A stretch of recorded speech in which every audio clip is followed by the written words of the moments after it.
ಜನುಮವೇ ಆಹ ದೊರಕಿದೆ ರುಚಿ ಸವಿಯಲು.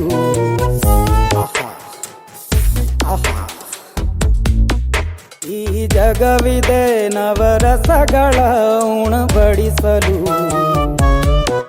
ಬಿಸಿ ಬಿಸಿ ಇದೆ ಬಿಸಿ ಬಿಸಿ ಇದೆ ನಳಪಾಕ ದಿನ ದಿನ ನೂತನ. ಈ ಬಿಸಿಯುವಾರುವ ಮೊದಲೇ ಎಲ್ಲರ ಜೊತೆಯ ಮೆಲ್ಲುವ ಕಲೆಯ ಜೀವನ ಜನುಮವೇ. ಹಂಚಿಯುಂಡರೆ ಅಧಿಕವಾಗುವ ಸರಳ ಸ್ನೇಹದ ವಿರಳ ರುಚಿದು ಜನುಮವೇ.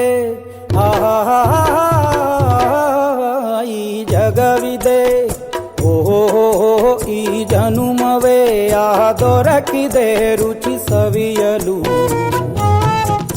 ಈ ಜನುಮವೇ ದೊರಕಿದೆ ರುಚಿ ಸವಿಯಲು ಸವಿಯಲು ಸವಿಯಲು.